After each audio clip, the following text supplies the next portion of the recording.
I know. Okay. Hi, everyone. Welcome to Intimate Evening of Poetry. I've never introduced this event. It's the last show for season 3. We're excited that you're here. Tonight's theme is Wish You Were Here, but you probably, that's your... No, you didn't. Okay, go for it.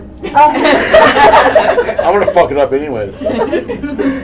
And I just want to thank everyone for being here. It's a labor of love, and you can probably see me running around with my head in different directions always, but you can always catch me if you want to chat too. I wanted to introduce my husband, also the host, the other half of Avantpop Bookstore. Going to do the formal introduction, yeah, I don't know what else to say. Just clap for Shwa.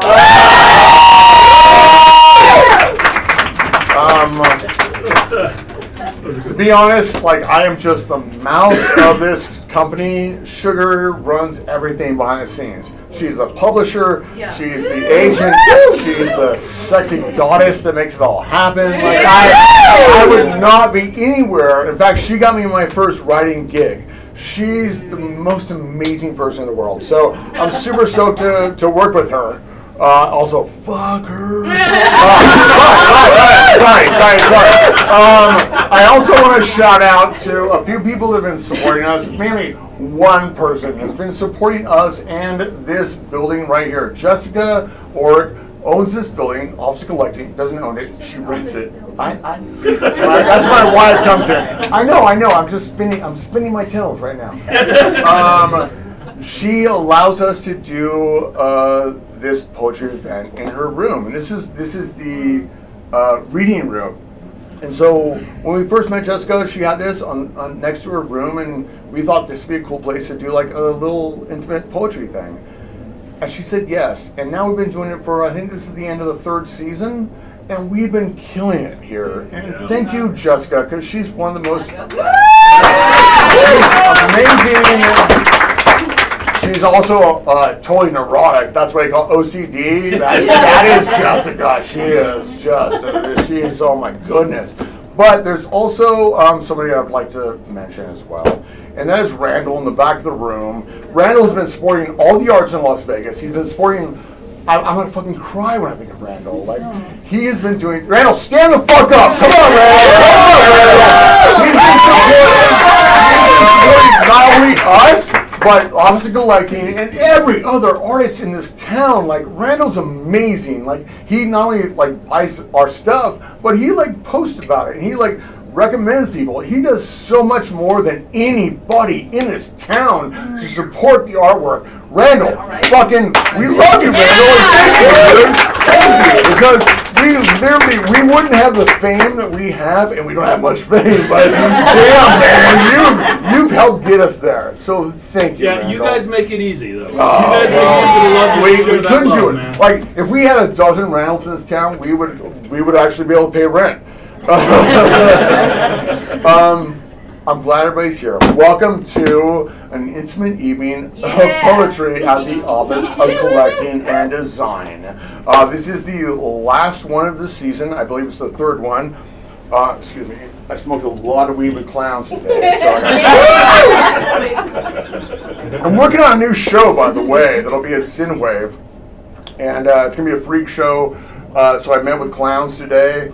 And whenever you meet with clowns, it's a tough gig. But that's why I got Cottonmouth, because those guys are terrible. Nobody likes clowns. But anyway, sometimes you end up hanging out with them a lot. So, we're so glad you're all here. We're very thankful that this is an end to our 3rd season, and we've been selling out every time, and it's been amazing.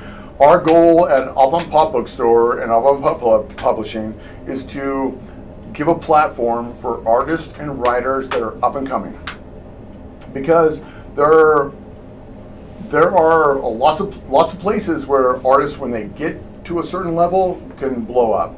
But there's so much talent in Las Vegas that we've fallen in love with and don't get a platform enough to do their stuff. And we give platforms to the people who talk about drugs and sex and crazy shit, their lifestyle, all that stuff. And for us, that's what we feel is the goal of art forms. Like, get out there and tell your story. And a lot of times, those things are too hardcore for other publishers or other bookstores. And so for us, we feel like we think that's the best part of all. Like, that's what artists should be doing, is telling the hardcore stuff in their lives. And so we're honored to work with all the artists that we work with, and we want to keep doing what we're doing. And as long as this building's alive, which we don't know if it will stay here, but we're going to continue to work with Jessica and continue to do an intimate evening of poetry at Office of Collecting and Design. That's okay. I ended that like waiting for it, but now I don't know. That's what I try and do. I try and like close out, but then. So I'm gonna go ahead. So the theme of this evening was "Wish You Were Here." We did have tonight one of our poets who came to our Doomed poetry event at Red Dwarf from the very beginning, and he said, "How do I do poetry with you guys?" And we brought him in, and from that point on, we loved his doomy stuff. He was really good, Richard Castillo. Unfortunately, he got really sick, and he didn't want to show up here. And we said, since it's an intimate evening, we're like, please don't come. We don't want sniffles. So he left. We were able to pull in another one of our poets, which we publish, and I'm super excited about. I always love this character. So he's filling in this evening. So I'm happy to announce him later. But before I announce our first poet, I would like to read one for you, if that's okay. Yeah. So we got asked to do a poetry theme at Red Dwarf, which is where we do Doomed, and they said the owner said, "Look, we got a tiki group coming in. They tour tiki breweries and bars and stuff, and they're going to be there when you do Doomed." So we were like, all right, cool. So I talked to my poets and I said, hey, how about we do some tiki themed poetry, just to like bring them in. None of us realized that night was going to be more of a weird, like they were not the tiki we thought they were going to be. They were very much the poets will not replace us. And so we it got weird. It got very weird. However, all of us poets pulled some great stuff off, including myself. So I'm going to read one that I wrote for the evening, and it's called A Pirate's Heaven. Ooh. So thank you all for coming tonight. Part of the crew and I washed up on the beach a week or two ago. Our ship, the Red Dwarf, was attacked in a horrific scene of gruesome brutality. We were besieged by ghastly, monstrous beasts that had risen up from the cold, dark belly of the ocean deep. A creature so hideous, Poseidon himself could not control. It had happened. It had multiple malformed tentacles that viciously moved throughout the boat. It's my second time reading this. Like swift serpents on the hunt for prey. They crushed some so fast they burst into 1,000 pieces like unripened fruit. It was a gruesome catastrophe that will haunt our dreams for eternity. Fortunately, many of us reached the lifeboats, but our ship, the Red Dwarf, and some of our dear shipmates were swallowed by the sea and the savage beast that assaulted us. Part of the crew and I were washed up on the beach a week or two ago. The natives of the land saved us and brought our God-forsaken souls back to life. these kind, welcoming, and freakishly beautiful indigenous people who inhabited this place called themselves the Tiki. There's no doubt that we have been enjoying the customs of our hospitable people. We spend our time drinking ale, mead, tropical fruit drinks, and a beverage they call the painkiller. If you ever got to the Red Dwarf, that's a good one. Too hardcore, but served in exquisite, decorative mugs. There's magical music and ceremonial dancing, a game they call D&D, and exquisite poetry. We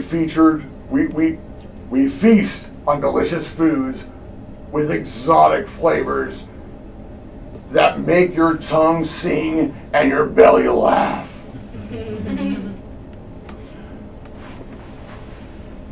Like I said, I smoked a lot of weed today. So. The Tiki live a magnificent life of pleasure, like no other people that I have met in all of my travels. Part of the crew and I washed up on the beach a week or two ago. Scallywags, hags, scoundrels, and wenches.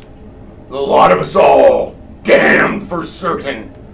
The land of the Tiki is too good to be true, so we must have died.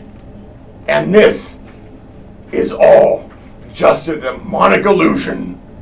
But if we are dead, and this is our hell, then the Tiki have made this our heaven.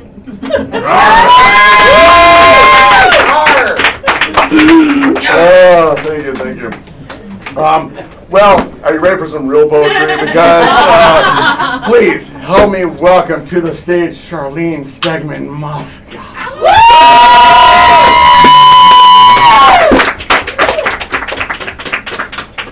Just kidding, I'm not going to stand. Okay, since this is an intimate evening, sitting for me is intimate. Wish you were here. I'm very fortunate. I came from a rather large family, and we liked each other. We had a good time. It was good. Our family, I'm very fortunate that I had a really good family. Okay, so these are Wish You Were Here poems. Let me put this over here. For family. First one. This was published in Running the Gamut, which is my poetry full-length collection from Zeitgeist Press. Okay, photographs. It happened with the photographs. These pictures in plastic bags, in antique albums on fragile black paper with tabs that long ago forgot they were to glue memories. Visceral ghosts began to play back the when, the where, the scents. See our perfume. Sea breezes stringent, green palm olive soap, Pond's cold cream. I saw all of them, younger than I am now, smiling, leaning against a palm tree, looking proud in front of a new car, wearing suntans and bathing suits, dressed for a wedding, holding hands, holding me in their arms, standing next to each other, happy to be in the picture. I spread the black and white squares, the fading color rectangles on the bed, careful to not mishandle them. The knowledge, bittersweet, that mine are the last hands to know them. Aware that someday someone will ask, who's that? And be answered with a shrug and a head shake, as the clutter of someone else's life is tossed out, and my ghosts and I disappear as if we were never.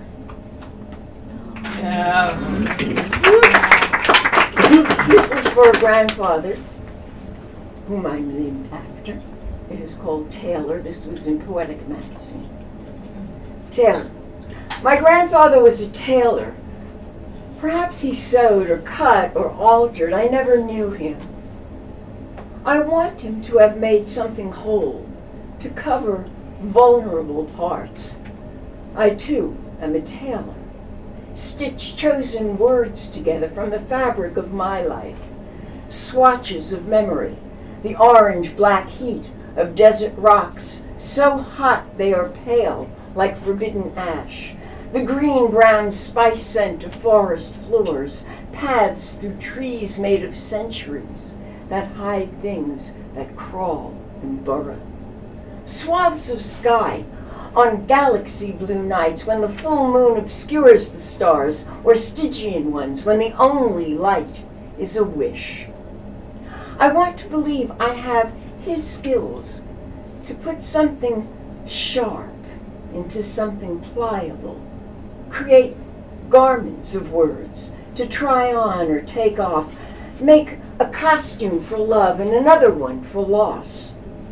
I want to fashion a wardrobe of words to touch the skin of anyone brave enough to try on the pieces of me, the now of me, and the ancient memories carried in my DNA, proof that the past never entirely fades from the fabric. Wow.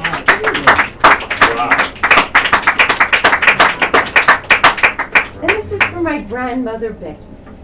It was published in Calyx magazine. It's called Her Lips Would Find My Kisses. And now I'm unsure of who is there. All I know is they were well loved and we were enjoying each other. There was celebration and family and small clear juice glasses, the kind that they serve at diners. And we were all sitting around. I remember someone teased the grandfather I never knew, said he was a rogue and a good man, and everyone laughed and pointed fingers. And there was my grandmother, his wife, whom I did know a little, recognized her crown of white braids arranged like woven satin ribbons. She had written a message intended as a gift to two unnamed girl grandchildren, and I was drinking something red and sweet from the juice glass, which I knew was actually her glass, and I couldn't touch her, couldn't kiss her. So I made little kisses all around the rim, knowing I would give this back to her, and she would drink, and her lips would find my stained kisses, given in lieu of remembrance prayers. Yeah. Like I said, these are kind of mushy. Yes. They're family mushy. This is from One Bare Foot, which is the title of my first chapbook with Zeitgeist Press. And this is for my aunt, who is very dear to me, who is my mother's sister, who is actually married to my father's brother. Cute. One Bare Foot. She always slept with one foot outside the covers, dangling, prepared to run, ready to flee the demons chasing her in dreams. Her sleep a sometimes thing, moving her from widowed bed to couch, from couch to chair, and back to bed, always one bare foot exposed. Her alone nights made the single bed not a respite, not a comfort, but a coffin that held night terrors, self-recrimination, always one bitter sigh away from the child she never bore, her husband without a son. With one foot outside the covers, she was unwrapped, unveiled, prepared to escape the darkness, running from ghosts, until exhausted, until sleep caught her at dawn, gently snoring, lying on her back, straight as a pin, one bare foot off the edge.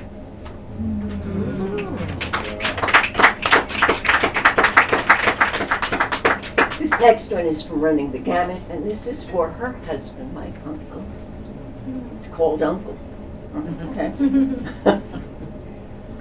When I think of him, there are the scents of sea breeze astringent, Aramis cologne, freshly laundered clothes. His lyric baritone opened windows, released what couldn't be contained, that ineffable something that bridged the distance between crowded Lower East Side tenements and castles that flew noble colors. Puccini, Wagner, Verdi, Massenet were gods, and he sang for them as he sorted mail at the 8th Avenue Post Office, his dreams restricted by destiny, less than a mile away from the Met.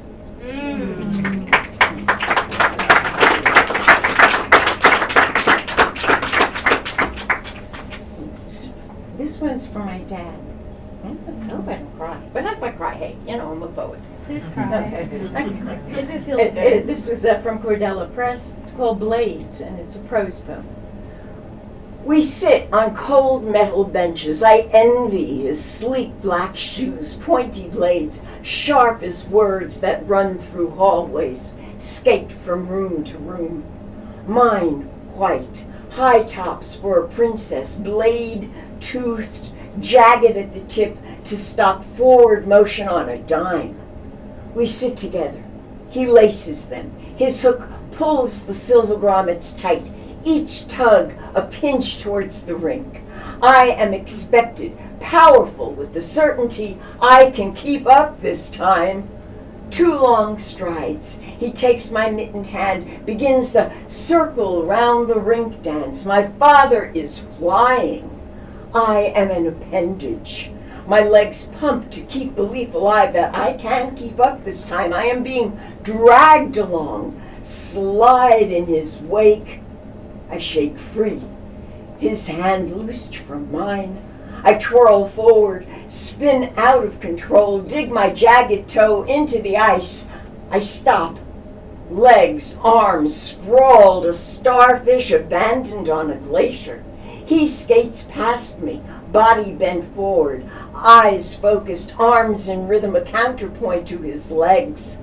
I don't expect him to stop. I don't want him to stop. I want to sit akimboed on the ice, watch him glide past, graceful as a shark among men.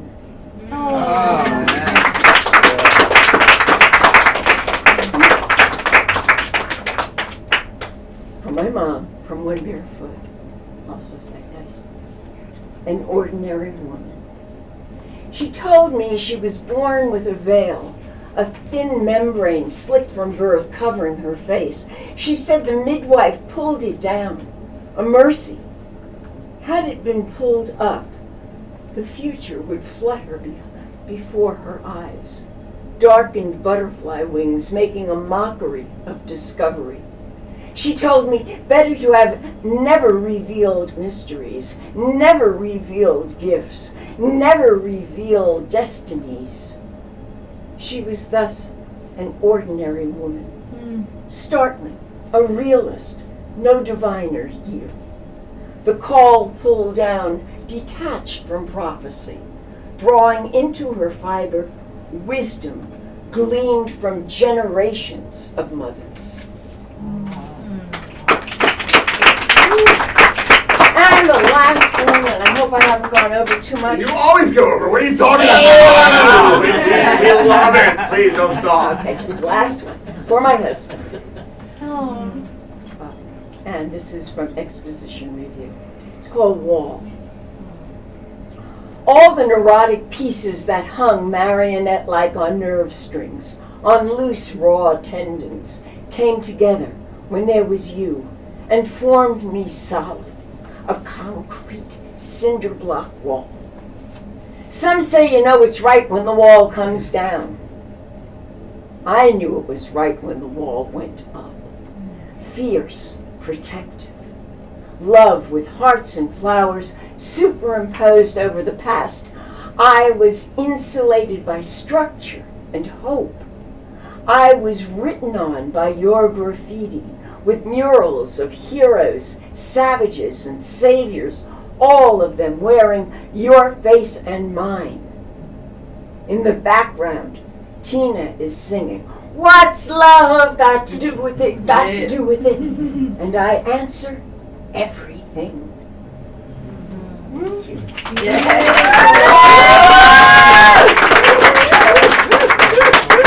Time for me to hobble. I mean, everybody, Charlene, come on. Charlene makes us all real poets, and it's, we're so honored to share the stage with Charlene. So, yeah. I'm not going to waste any time. Please, Brooke, are you out there? Yeah. Good, you. One of our favorite poets as well that comes and kills it. We do doom poetry, and Brooke comes in and destroys the room. Welcome to the stage.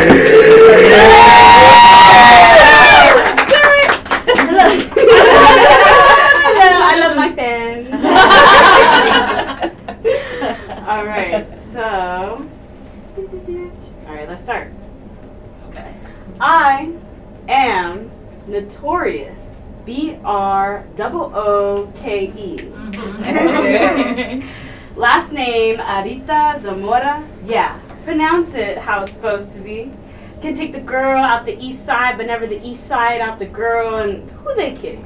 I still stay on that side of town. Since before El Pollo Campero on Lemon Charleston, since before that Blaze Pizza was a KFC on Nellis in Charleston, and that Fresh and Easy on Lake Mead, since before Lewis Family Park had an area for doggies, and yeah, been to plenty of graduation at LVHS on that track and field. You don't know true Vegas heat until you attend one of these. Since before Orchard Apartments was repainted dummy green, since the dating scene consisted of Roberto's, then pulling up to the View, whispering on the phone with Ma, "I'll be home in a few." Since before there were more than 2 Nevada State high schools, trekking for hours on the RTC. This was just a little taste, so if you like my voice, words, game, then come fucks with me. Notorious BROOKE. Yeah.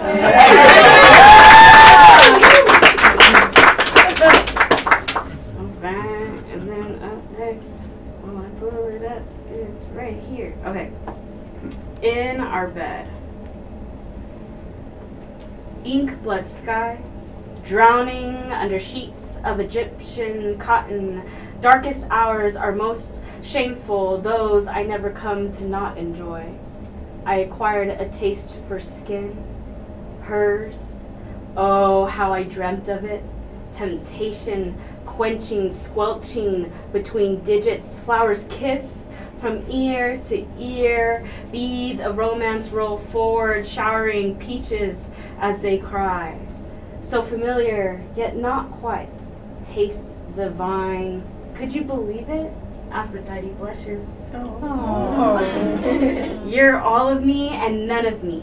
Your fingers tease my love. Your voice drills the fire deeper. Oh, the encounters I wish to erase, to experience you, only you as the first. Needles prickle and prod, head to toe. Your moans ground me, keep me present. The stars in your eyes keep me aglow. The sun threatens to witness her. That I am afraid not even I can bear.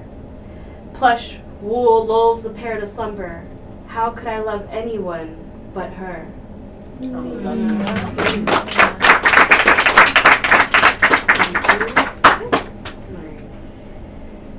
Grand piano. You've been tucked away, hidden. Your varnished wood stands out too much.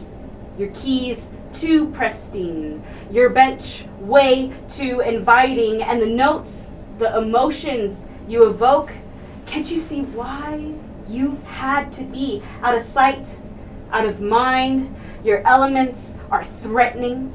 But instead of the truth, the excuse will be that you're an eyesore and that you take up too much space And you can play Chopin's Prelude and M all you want. No one will hear you or how sad you've become. You will stay put for some time, some long time, days unmarked, too many to keep track of until one day you decided to play. Not the usual tragic hum, but something lighter, like making a wish, like taking dandelions, a fallen eyelash, and 11 o'clock most seriously. Mm-hmm. Yes, this tune was different.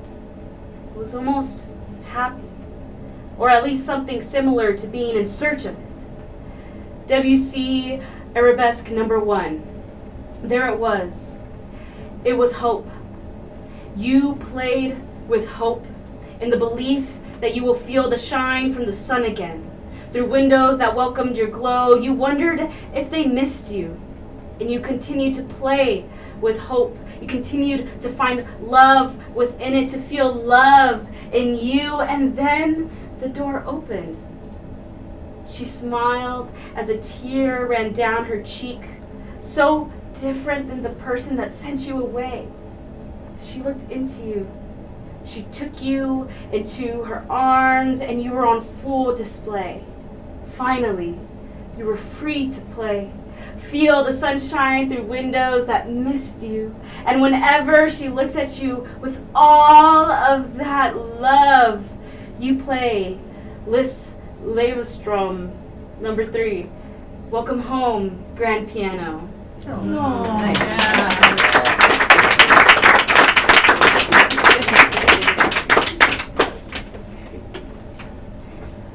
I miss you, I texted. The message stays undelivered since the day you blocked me, November 21st, 2022, the day we lost Grandma Maggie. I compiled baby pictures of you and her, all the ones Mom found, made sure to crop her out in each one. I send them to you. I say I'm sorry for your loss. The last text doesn't send. 4 days later, I text your wife, Blaze. I deeply apologize for breaking your trust, for separating us, and for all the pain I've caused you. I should be, and I am thinking of you. You raised me, you instilled humor, love, and generosity in me. You are the reason I am who I am today. I don't expect, and I'm not asking for forgiveness or for your response. This being said, I'm always here for you. We'll wish happy birthdays, happy holidays, and happy New Year's to you because I'll never stop loving you. It didn't send. Undelivered.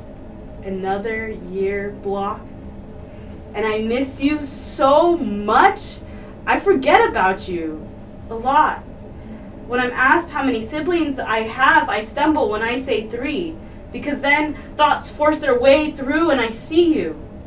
Your resting bitch face, your smile with big dimples, your laugh that comes out and snorts, and I sound just like you. We never expected me to be your perfect mini-me. All I wanted was to be you, to be seen by you, to be loved by you. You were my second mom before you could take care of yourself. You raised us. We loved you. We love you. We miss you. Blaze, I don't want to live life without ever seeing or hearing from you again. The grief of losing a loved one is like a train crashing into me. The grief of losing a loved one who is still in this realm of existence crashes 1,000 times more. Mourning a life and their being when they are breathing, when you can hold them, laugh and cry with them. What do you do when they want nothing to do with you?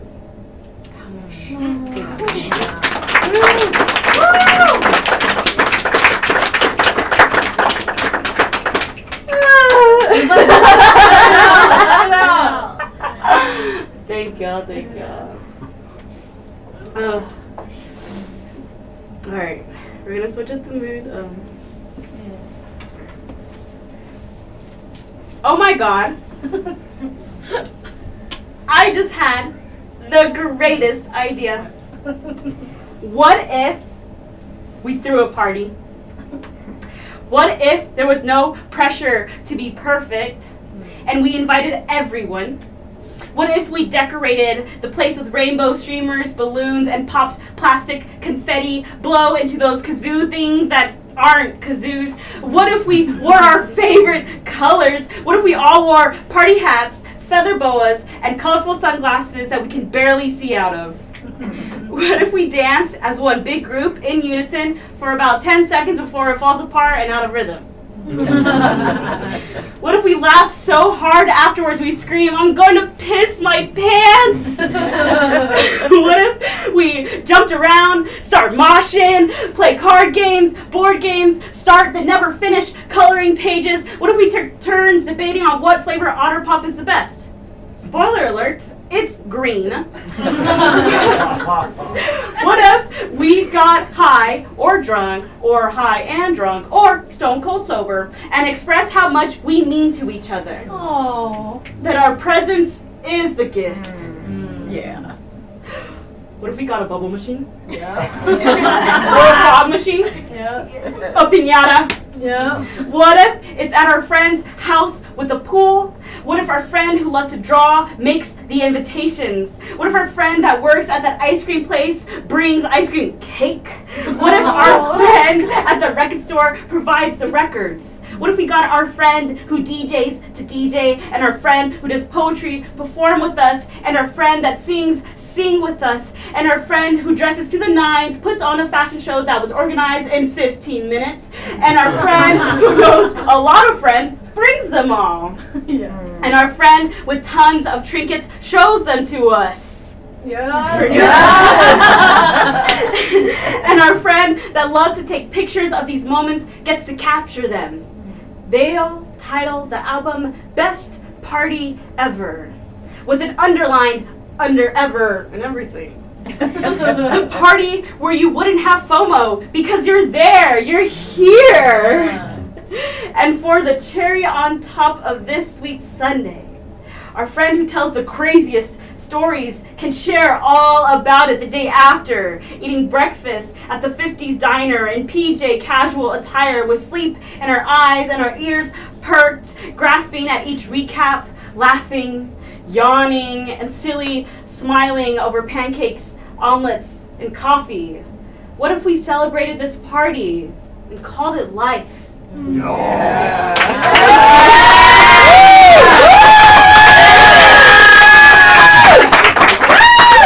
If you guys would like a special treat after everything, come see me. I will give you a little present. Get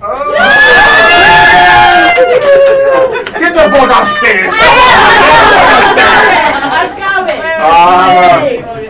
You are star. Damn, goddamn. Brooke Arita-Zamora.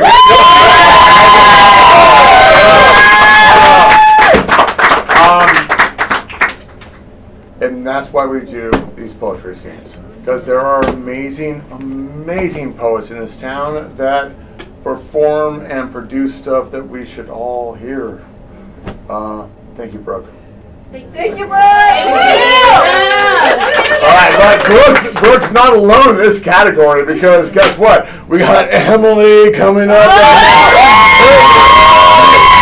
She is also a badass in this town. She's been doing poetry for a long time. She's an amazing writer, and we are so honored to have her right now. She touches your heart. We're really glad to have her part of what we're doing, because she's a badass, and we carry her book in our store too. So get up here.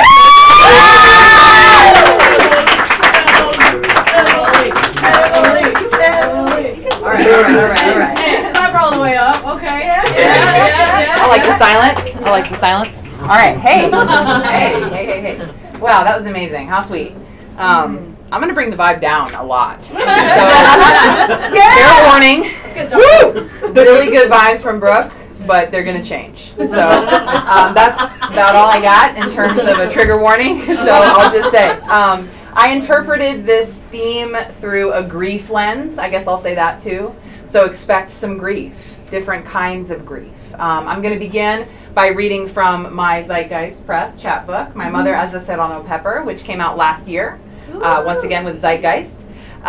This book came out, it was wild. It came out about a year after my mother's death. So, yeah, I'm going to start with Pantun, which is a Malaysian form.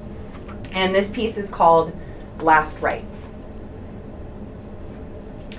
The sun cracked open in the sky like an egg the last time I took the Eucharist. His mask gifted oxygen the way birds gift food, the way priests pass down traditions to unholy men. The very first time I took the Eucharist, he was there too, taking breath for granted. The way thieves pass down traditions to unholy men, I snuck in line for blood wine, hadn't been to Mass twice. He was there too, taking breath for granted, nose purple, eyes red, fists like gravestones. I snuck behind blood and wine, hadn't been to Mass twice, when my mother, no Madonna, was cast out of his house. Nose purple, eyes red, his last breath a gravestone as it sucked inward, resembling waves at the shore. My mother, no Madonna, was cast out of his house. She still wept at his bedside, his limbs limp like balloons. Yeah.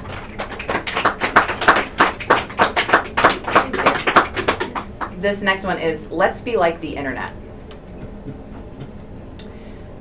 Etsy keeps trying to sell me personalized gifts like handmade rings fashioned from fake fingerprints and sentimental keychains with initials, yours or mine, attached to supposedly real seashells. But what they don't write on the subject line of their pale pink Mother's Day emails, your diagnosis, because that would be just too personal, too unlike whatever dream they are selling, reproducing as stale inbox spam.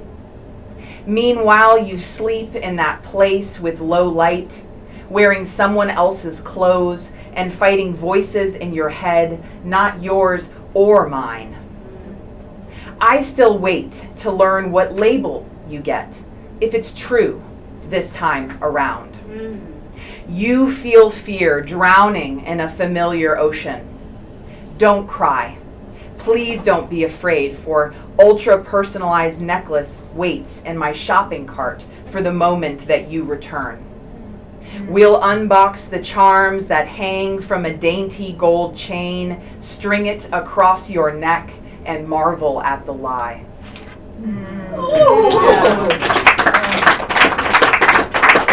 Taking it down, down, down, even more. My warning. Okay? This one's called risperidone. Risperidone is an antipsychotic. Body, flawed vessel, groin, heart, tussle, my mother dies. Blue eyes sunken, yet gaze unbroken, my mother dies. Hand a closed fist, mind exposed wish, my mother dies. Disembodied voices stand in for bad choices, my mother dies. Dozen missed calls, padded rooms, white walls, my mother dies. Side effects wait, dry mouth shakes initiate, my mother dies. Mouth lies, feeling better, attention getter, my mother dies. Mixing meds, mind sticky cobwebs, my mother dies. Secrets hushed, psychotherapist crush, my mother dies. Doomed, often wears weight loss like a coffin, my mother dies. Guilt never subsides, voices always reply, my mother dies. Garden sundial, 6-month trial, again, again, my mother dies.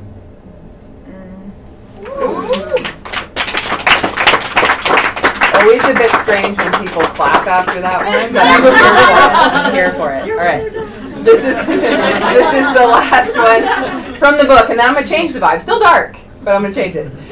This one is Portrait of My Mother after taking her meds consistently for 5 weeks. I close my eyes. Imagine you as you are today. Streaks of gray and auburn, running shorts with holes. Your dead brother's flannel around your frail, pale body, bearing your heart to the sun like a lover. Oh.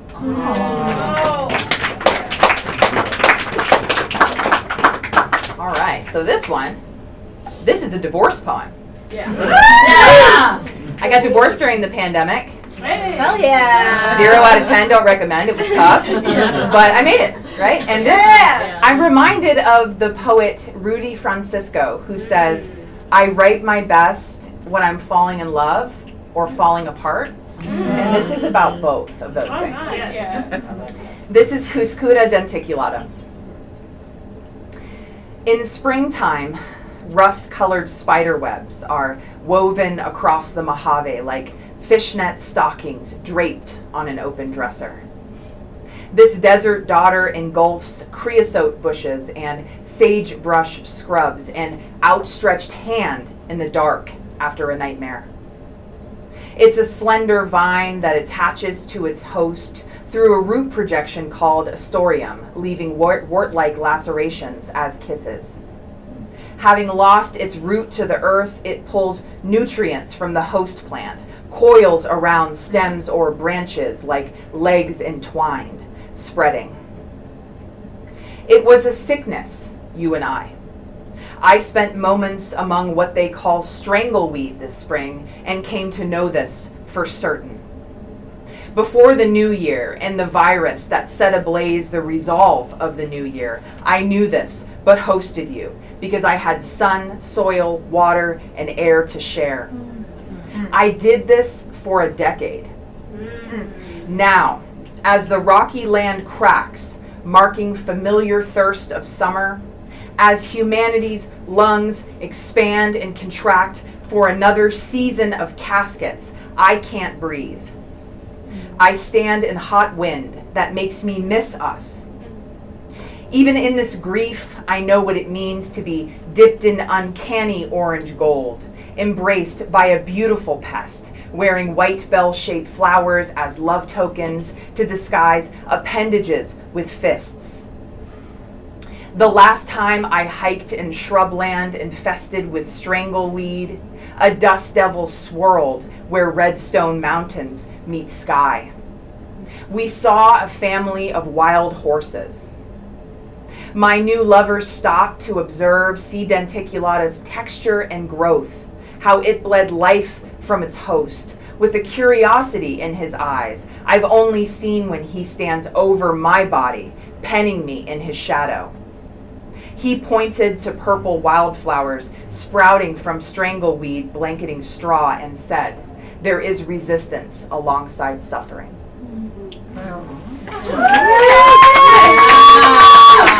Thank you. This is going to be my last one. This is a duplex.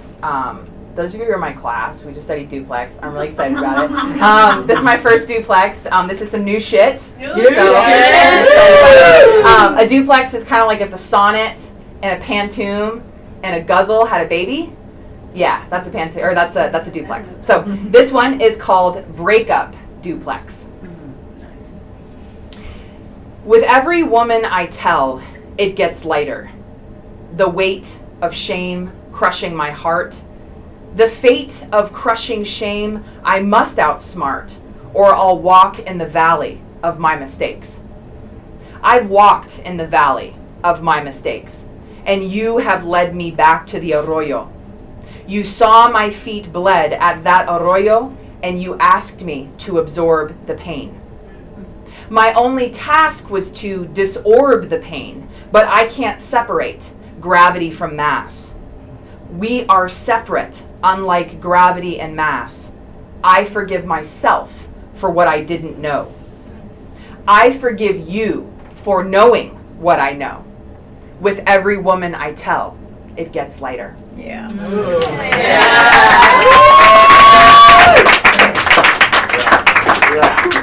Yeah, baby.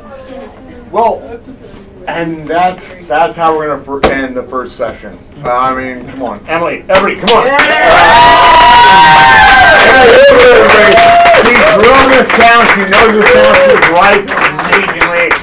She's a storyteller, and we're trying to push her to do more like novels and stuff. Like poetry's great and all, but let's hear her full. We want her to tell stories. So, we're gonna take a little break now. We're gonna have a little intermission. So get some drinks, go to the bathroom. We have a key and all of that, and then we have another round of amazing poets. So please stick around if you can. Thank you all. Thank you all for coming out. I mean, has it been okay so far? Yeah. I mean, I'm really excited about it all. So we did have tonight one cancellation because he got sick, and we figured this is a small room to put the person who got sick. So we told him to stay home. Appreciate it. But we do have somebody that was already on the bill that we're really excited about. In fact, we had to push her to continue poetry because she wants to write novels now. And we're like, oh, that's great. Oh, we want to publish her stuff once she finishes it. However, she's not quite there yet, so we made her come tonight to do some of her poetry. So please, Gracie Garrett, come your ass up here. One of our other, in fact, before I leave the stage myself, a poet that we actually published, Garrett James Dillon. I think I got that right, maybe? I don't know. It's tough when you have three first names. He asked if we were serious about publishing Gracie's work. We read Gracie's work, and I'm like, we said we would not tell anybody we're going to publish their work if they weren't awesome. Gracie's freaking awesome. And in fact, not only is she awesome, doomed poetry at Red Dwarf. Thank you. Thanks for the assistance, everybody. The owners of Red Dwarf said, bring her back. So we're honored to keep working with her. Everybody, please bring her to the stage.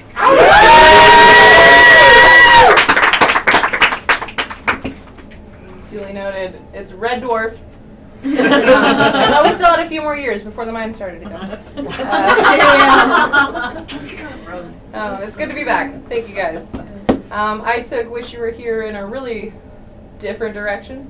It's more like I wish you were here to hear me talking shit. So we're going to start. There it is. We're going to start with big. Actually printed them out this time. All my life, I've been reminded of my largeness. You're so tall, as if hitting my head on every car door wasn't a reminder. Girl, you thick as fuck. Not nearly as thick as the skin I have grown. You're a fat bitch. On and on. My larger-than-life bits too heavy, too in the way, too full. So I found a way to squeeze, push, contain all of this all the way down. As small as I get until I am concentrated. A cluster of atoms, a collection of fragments. Your dreams are too big. They're not leaving any room for mine. So fine. I'll water them down till they're less rich, more palatable to softer mouths.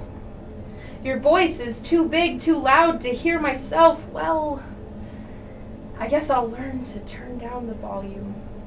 Make my words a whisper, a mouse's whiskers brushing for crumbs of conversation. Your ass is too big.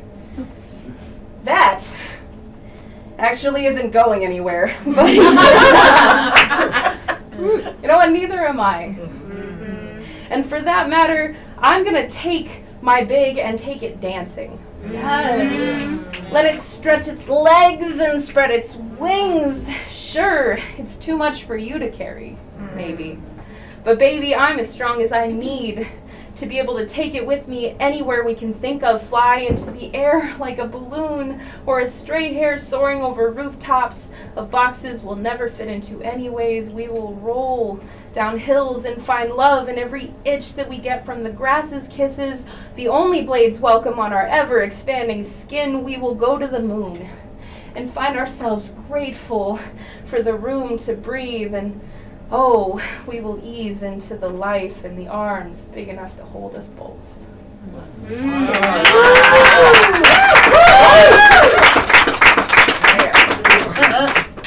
Sorry, I had to take off my bra for this. This is a lot. This one is called Gaslighting Up the Sky. Space. Hurling through a void, a dense, vast open, curling and cradling, being so okay with being my own rock. A tiny little star, because that's when I burn the brightest, no need for gravity. I have no desire to play tug of war with the cosmos. I could spend hours like a puppy named Comet chasing my own tail. But you drifted into my orbit just when I was burning a little brighter. And all of a sudden, my everything revolved around you. You had become the center of my universe, the sunshine sparkling through light years of darkness. I lay content in the arms of the galaxy that is you, but then you tell me you need space. Which is so strange because that's what I'm made up of, empty and cold and ever expanding. I give you all the room you could ever need while I sit pretty at a distance because I was so afraid to let you close in the first place. You need space, and it's funny because my love language is time spent and yours is acts of service, so I'll do you one and give you that space. Taking myself out of your orbit to return to the asteroid belts and enjoy what it felt like before I tried to find some kind of gravity. I was perfectly fine being a lonely little star, but now I've forgotten how to shine on my own.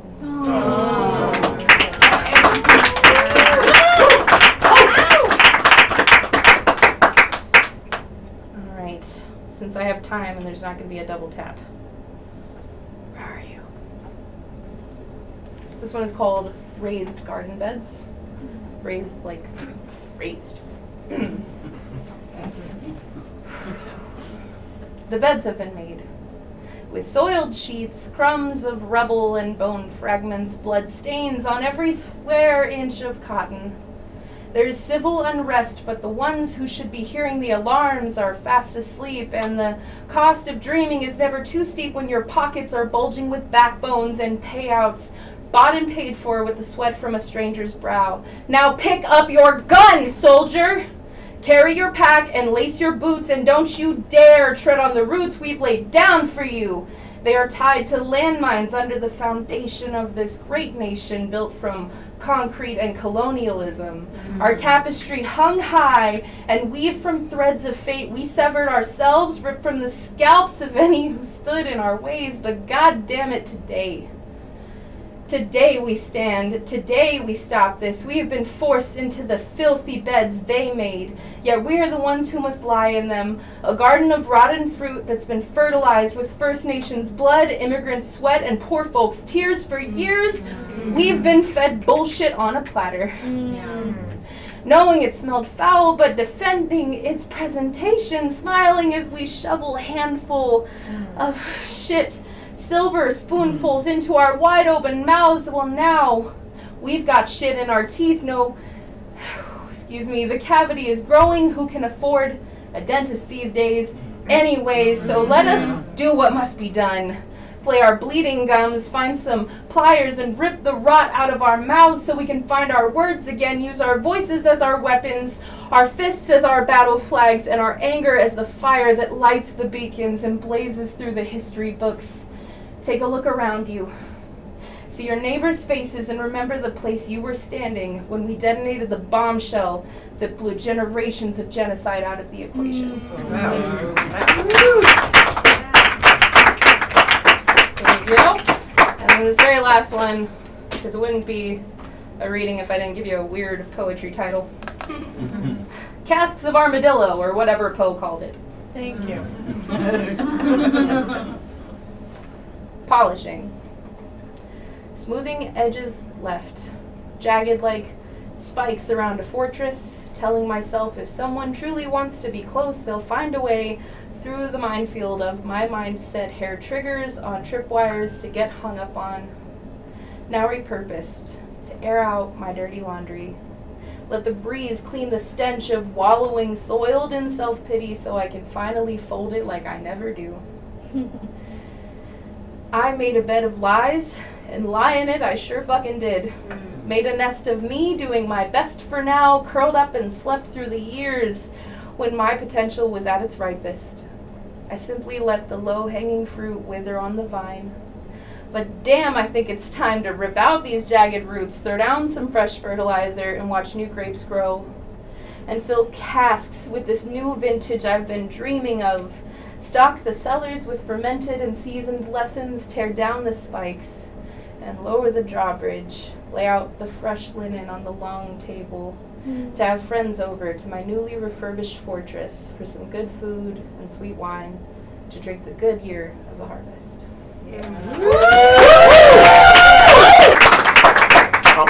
We're honored to have her do poetry here, and she didn't even think she could do poetry, so we're so stoked to have her being a part of what we're doing. Right now, I'm going to go ahead and bring up my adopted daughter, if you don't mind. This is somebody Sugar and I fell so in love with, and she's so great. And if there was an adopted daughter we would have, this would be the one. We love all of our poet kids, but please, please get your ass up here.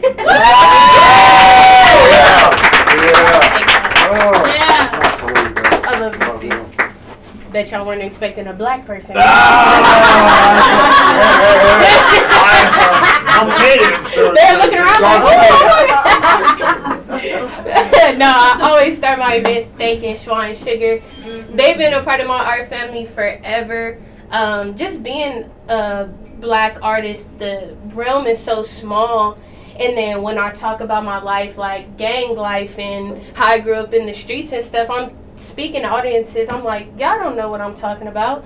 But then your parents do. Right, they know. And then after every event, someone comes up to me and says like, wow, I really needed to hear that. And it just shows me that, everyone goes through pain and trauma, and everyone wants to laugh and have a good time and things like that. So it's been an honor working with them, and I thank them deeply. So shout out to them. Yeah. For Wish You Were Here, they inspired me to keep writing, because I swear I go home, I smoke weed, I'm out, and there's no art being done on my end. But I was like, oh, I love this thing, this is dope. I definitely, like Emily, I'm taking y'all down the gutters with trauma. Yeah, so buckle up.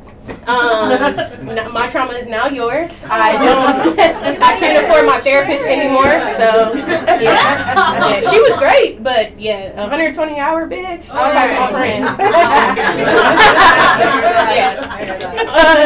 This is one of my favorite poems, but I just do it because it keeps memory alive, it keeps her honor, and a lot of people be like, oh my god, that was so sad, but I'd be like, it's cool, we're here, we're alive. So this is dedicated to my best friend who I was blessed enough to have as my first love, and this is called Shoulda Went Bowling. My first girlfriend ever was a longtime friend I had since I was a child. I didn't know what love was, and I still may not know now, but now that I'm older, I know our souls were connected, so I sent to confirm plans using text message. We were supposed to go bowling, just a regular date. It's a routine at this point. Leave at 5, come home by 8. She was older than me by a few years, so she had a later bedtime. But this night, she said we weren't leaving the house till around 9. It was a weekend, so who cares? We could stay out late. But the presence of a party interrupted our date. She promised and assured me that we'd be done in enough time to still bowl. She was older and had the car, so plans were out of my control. I was gonna give it an hour max before I started to get irritated. Plus, something in my spirit didn't sit right, but it was too hard to explain it. We were supposed to go bowling, but the music was loud and thumping. A house that was supposed to hold 50 max had doubled that, so we started bumping. There was too many people and niggas started to get mad. So did I, so I grabbed my girlfriend and my bag. Betty, I think we should really get going. Remember, we told your dad we supposed to be bowling. She pleaded with me with sweet eyes and said, one more song. And just as she said that, Drake's YOLO came on. Her puppy eyes convinced me, but instead of hearing the Drake verse, we heard glass shatter and people start to disperse. Bullet holes filled the walls and I was trying to find Betty. I told y'all we were connected, so something in my chest got heavy. I had tunnel vision and I was on a mission to get the fuck up out this house without regretting this decision. Amongst all the chaos, I caught her standing by the wall. I'm confused why she's not leaving, so her name I start to call. But before my favorite name could leave my mouth, I looked at her instead. And when I saw her gray sweater slowly start to turn red, a bullet directly in her heart, but the wound still remains in mine. We should have went bowling and not crossed enemy lines. Had I known instead of bowling strikes, a bullet was striking in my best friend's life, that wouldn't have been the fate that I would have chosen. Now to this day, I live with guilt that we should have went bowling. Thank you. Yeah, that was usually a tough one, but like I said, I mean, shit happens. I mean, if y'all want to donate to my GoFundMe, though, for my troubles, y'all can do that, you know. Or my Cash App, yeah. This one is more wish you were here, just about an ex-lover, a past lover. I feel like now that my frontal cortex has developed, I view things different. You know, the stuff your parents used to say, it kind of hits now. Yes. Yeah, mine was delayed. You know, about a year because of the weed. But now I'm like, oh my God, I call my parents all the time. Like, y'all know life. Wow. Y'all like not dumb. I take back all the mean things I said in my head and in my group chats about them. They were eating. So yeah, they just would always tell me like, oh, you know, you're dating, have fun, but you know, it's just not. It may not be the right time. And I'm like, girl, go to hell. I want to find the love of my life. So yeah, this was the experience I had with a girl. She was a songwriter. How gay is that? Yeah. I mean, but you know, we were just at the wrong time. So this one's dedicated to her. Oh, and she's still good looking. Fuck. I checked her Instagram today. I was like, oh shit. No. I've been praying pregnancy on her, but it hasn't. Oh wait, I'll continue. Yeah. So this one's called Lips of Wine. She had really nice lips. So. Met on a dating app. I didn't want anything serious. Her sun's sign wasn't sad, so you know she came off mysterious. Her mama told us we should just be friends. We both had relationships in, but we told her, girl, we are too far in. That was the last thing I remembered in that moment in time before I got drunk off her lips of wine. We crossed the friendship line, and now I reminisce about what should be mine. And so often does she cross my mind. But do I cross hers? Since our relationship ended, we were grinding day in and out, neglecting our commitment. Now I'm in the industry and trust, babe, I get it. No time for myself, let alone other women. I don't have any time to pay girls any mind. Plus all they do is just remind me of you and what we had. Wishing sometimes we could just go back to the past. And looking back, we were just kids that needed to do so much growing, but I still play her music and she still shows me loving. Things ended abruptly, so we couldn't even be friends like her mom hoped. Now all we do is talk to each other through songs and poems we wrote. But this ain't the Great Gatsby, no, you can't repeat the past. It's been years, cause time flies when you miss your other half. Stop calling to check in, cause it was always me starting the conversation. And then calls would go to voicemail when it was somebody new you were dating. Still wishing you the best while you commit to your art. and I deleted your number like I don't remember it by heart. I really do hope you take care, even though many nights are spent trying to avoid the void that won't disappear. We really were the right people, it was just the wrong time. And I'm still intoxicated by her lips of wine. Yeah. That girl was fine, y'all. What's her at? Can I go through one of y'all pages on block? Take my call, Jake. Yeah, see me after the show. So this next poem was more inspired by myself, and outside of my office, I have a little bird feeder. I'm real sister nature out here. But I have a bird feeder, but I witnessed, it was a hummingbird. I didn't know that men hummingbirds leave the woman when they're pregnant, so men, y'all not shit in any room. So I watched this single mother hummingbird build her nest twig by twig, and it's Vegas. She couldn't find shit. Right. So I'm helping her out, and then I saw her hatch her little eggs. She had 2 little babies. Yes. And then I was honored. They say it's an omen that if a hummingbird flies by you, it's a blessing. Sure. And the baby bird took its first flight right to me. So I was like, people can only wish to be this cool. So, but when I saw the first flight, Stevie Wonder "As" was playing in the back, and to me that's the most beautiful song ever wrote. Really, his pen is crazy, and it just reminded me like, I'm watching this cycle of nature literally in front of my eyes, and it feels like everything in nature is just in tune. Everything just knows exactly what to do. And so I had to reflect on myself, and that's how we got this poem. So it's called "I Wish You Were Here." Yeah. How do seasons always know how and when to change? How do rainbows know to appear exactly right after the rain? How do old leaves know when they need to fall and let go? How do roots know to stay strong so the seeds can grow? How does the sun know exactly when to shine? How do clocks know that it's endless but still tick away at time? How do the stars know to complement the moon? How do planets know how perfectly to orbit in tune? How do birds know exactly when it's time to leave the nest? How do women with children instantly get the motherly instinct to provide and protect? How does water just know how to wave? Stomach know how to crave, tomb to grave, hero to brave, and hair growth right after a shave. How does everything know how to grow, how to let go, how to be? Every living thing and being except me. Everything knows its cycle and time. Everything knows its purpose. And it's just little old me in this world, confused and feeling worthless. Because although I ask these questions, there's still one mystery. How does everything know how to be except me? To my higher self, I wish you were here.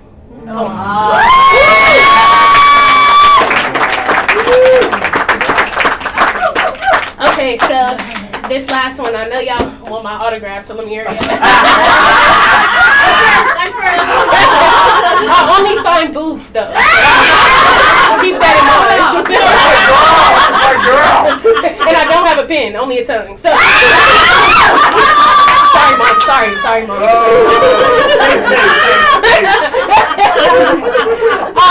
So this one was "Wish You Were Here," but more so to the dating room. Like, I wish my perfect person was here. And this literally just started off as a rant, and you could tell because it doesn't rhyme in the half, but things have to rhyme for me, and then it goes into it. Yeah, I'm tired of dating. So again, meet me outside after. Because I can't do this anymore. So, I don't want to start over. No more my favorite color is red. No more my love language is quality time and physical touch. Bitch, you don't even care. I don't want to start over and have to explain my deepest hurts and why I'm this way. I don't have not one more talking stage left in me. I just need the person I love to be who they need to be and not who they're used to being. But could I really say I love you if I don't even love you right now? I don't want to deal with new baggage of old habits. Instead, I'll Southwest 2 free check bags, the old trash from your past. I'll let you take your carry-on bag, even though it doesn't fit the dimensions, and stuff it overhead and ignore my intuition. I mean, I have a bag or two, too. Yours is just a little bit more heavy, but that's what the under the plane storage stash. Yeah. And who cares too much if it makes the airplane crash? Because I don't want a new boarding pass. Yes. A new gate, a new destination. I found comfort in your maps and flew over our confrontation. Thinking that this destination is best, or yet that I won't find better. So that's a choice that I make. So what's settling to a settler? I'd rather die than to fly another airline. Dating is worse than Spirit or Frontier. Let me tell you, I gotta fly them in a minute. Dating is worse than Spirit or Frontier with no snacks and chairs that don't recline. I don't want to find anyone new. I just want to find safety landing in you. Oh.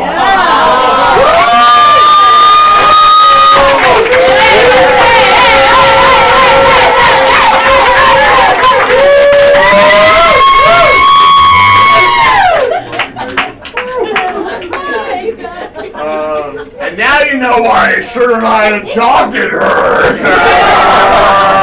Oh, it was amazing. That was great. Sorry, that was It's all original. And this is why we do what we do at our poetry events. You know, we do some hardcore, we do some mediocre, and we do some stuff that just like everybody can associate with. But we can't leave you all with just our hardcore daughter. We're gonna bring up our hardcore son. So tonight we were supposed to have Richard Castillo. He got sick. Who's amazing. He's a giant. He's a Samoan motherfucker who does dark and twisted stuff. We love him to death. Unfortunately, he got sick tonight, so he was like, oh, I can't make it. And then he said, like, so we're like, oh, well, who should replace you? Like, if we're gonna bring somebody else in, what do you think? Like, who should be the person that you thought? And he said the person that he wanted to replace him is the person that he came to June Poetry and really fell in love with. And that was somebody we published, and that is Garrett James Dillon. Yeah! Now I just want to warn you. This is another one of those. I mean, you think Brooke and Aaliyah are bad. Oh, he is bad. But anyways, be soft, okay? Be soft. Jeez. Man, if you thought the last guy was drunk, no. As he said, my name is Garrett James Dillon. I'm not going to read y'all a single line unless I hear some applause for the other poets that I have read with. Yeah! And Shwa. So much providing us with a place to do this. And shout out to Richard Castillo. We wish him a speedy recovery. I was just going to read the song Wish You Were Here by Pink Floyd, but slam style. I was told that would be inadvisable, so I had to whip this up. The theme Wish You Were Here, for me, the person that came to my mind was people that are no longer with us, sort of a mournful reflection, and so that will be the bulk of my stuff. This first poem is called Kiara, and it's actually about the person that my first book is dedicated to. You can purchase it next door, Reflections from the Haze. And here we go. It's called Kiara. She died in December and was buried in January, But once upon a time she smiled in the summertime, freckled and mischievous, and we frolicked in the fall, downing bong loads and shoplifting malt liquor, hopping fences and swimming on shrooms in the moonlight. She'd feed me K-pins when I was having a bad trip, and I was her getaway driver on drunken nights when she'd ditch her grandparents' house on a day pass from Seven Hills Behavioral Hospital. Shout out Seven Hills. We kissed once on ecstasy, the second time we met, but don't give me the third degree. We kept it pushing platonic and moved forth as fast friends. I fell in love with a woman and cut ties with female homies to alleviate her paranoia, a projection, I would later learn, of the guilt she felt for her own infidelity. And so I wasn't there when the pills got too expensive and something cheaper crept in like a cancer, or when the flame from her lighter moved from tinfoil to a spoon. I thought nothing of long sleeves in the fall once we reconnected. Slurred speech was an integral aspect of our shared language. And so the secret stared straight at me with pinpoint pupils, and I still didn't see it. I wasn't there until I was, but by then it was too late. I threw a rose on her casket before she was buried. 6 months later, I shoved pills in the same dirt as I sobbed uncontrollably, breaking up a fat bud and rubbing it into the grass as my blood approximated pure vodka. I tried to beg a devil that doesn't exist for a deal he wouldn't have agreed to anyway. I found a way to hate a God that doesn't exist even more than I already did.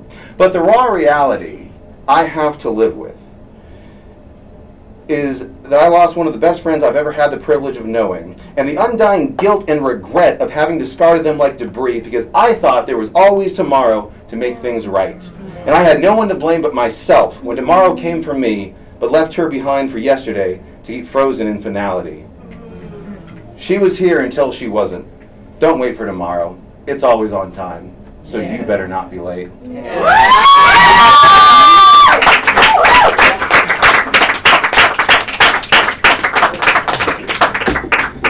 This next one is dedicated to my cousin, and this is a poem for Jake Compton.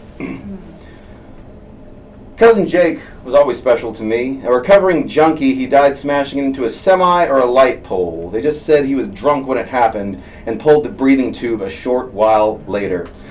Few things are truly brilliant in Central Texas. Most ideas are flat like the land. They slide by without note or notice.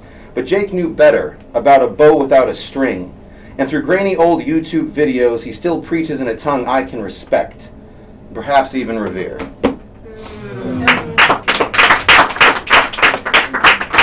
As I said for the theme of Wish You Were Here, not all is doom and gloom. Obviously I miss the people that aren't with me anymore.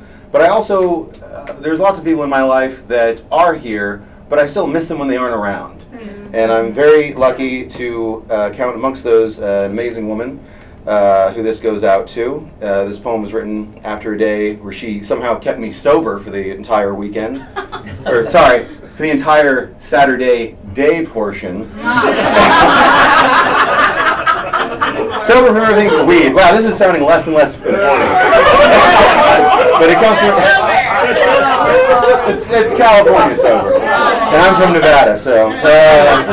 anyway, this is a poem that I wrote after she taught me how to longboard and while we were smoking weed. So this is dedicated to you, Heather. It's called Going Downhill.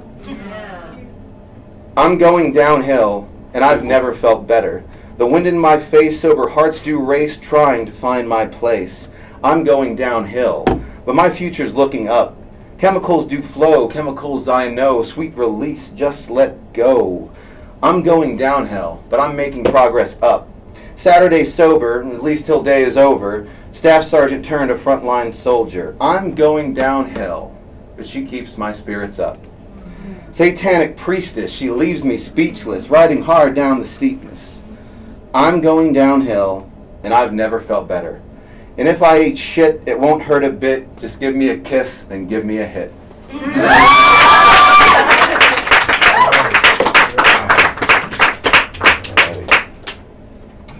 And, all right. This last one is dedicated to the memory of my Uncle David, whose name I have tattooed on my flesh forever. Yeah. This one is called A Suicide Funeral in Texas. My father was one of the first officers to respond to the scene. Deceased male, 30, self-inflicted gunshot wound to the head. My father tells me David left a note. He has never shared the contents with anyone as far as I know. I can say with certainty he's never shared them with me. I returned to Texas for the funeral, the same reason I was there the last time. I felt like a withered wreath, only appearing in cemeteries amongst grief. Never joyous rice flung at weddings or celebratory cigars at births, just a crow on a tombstone, resting until he's ready to fly away to something shiny. Suicide is a word that is whispered in small-town Texas. People employ euphemisms and speak in hushed tones. The weight of Christian shame crushes all conversations about mental health, replacing it instead with some stripe of Protestant pastor's pathetic excuse for a eulogy, assuring us half-heartedly with jerry-rigged scripture that all sins are forgivable, including the one his church will say straightforward any other Sunday is not. The ones whose names he couldn't even work up the balls, decency, or honor to speak. He was a coward in a collar promising divine reunification to a crowd that needed to believe it, even if it inconveniently contradicted everything the church had taught them to accept about the fiery final resting place of every other victim of the exact same fate, whose names and faces the crowd did not know well enough to resort to heresy as a salve. I sat gritting my teeth godless, fists clenched but face calm, as sorrow boiled into hatred. When the afterlife is discussed during the ride to Arlington National Cemetery for the burial, they asked me, the lone atheist in the front car, carrying the closest family members in the funeral procession, the question, where do you think David is now? I declined to answer politely and looked out the window instead, doing my damnedest to dissociate as they talked about how he's hugging his father in heaven. Because my honest answer was he's in the back of the hearse, one car ahead with half of his fucking brain missing. And that is not what anyone wanted to hear. So while they comforted each other, clinging to their holy hopes, I mourned silently in my disbelief as we enter the graveyard's gate. Because even if heaven is real, and that's where my Uncle David is, I will never see him again. So after serving as a pallbearer, and feeling the weight of his corpse released from my grip as we fed him to the manicured earth, after the 21-gun salute and the final words of mourning and remembrance from loved ones, I watched the coffin descend, completing his permanent transition from a person to a memory. A fresh scar that never heals and itches and bleeds both randomly and on cue. On days like today, the 7-year anniversary of the night that he left us behind. Or the day I got his name tattooed under the Metallica logo on my right bicep, just like he had. Or when I saw them live and stood with my hat off for the entirety of Faded Black, or for that matter, any time I let that song play all the way through. Always in solitude, so I can cry freely. I grieve deeply in a way I can't talk about to anyone else on that side of the family. Because as they all kneeled together and said, "Until we meet again," I had to stand there all alone as the only one who said goodbye. Yeah.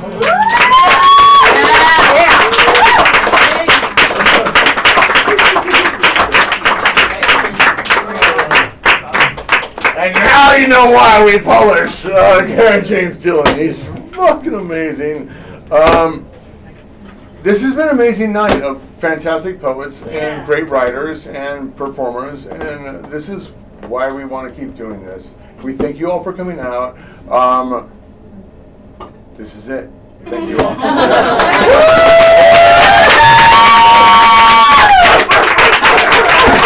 you all our poets. Thank you everybody who showed up. We're going to go to the bookstore, so please, if you want to buy their books, we have them at the bookstore. Come on by.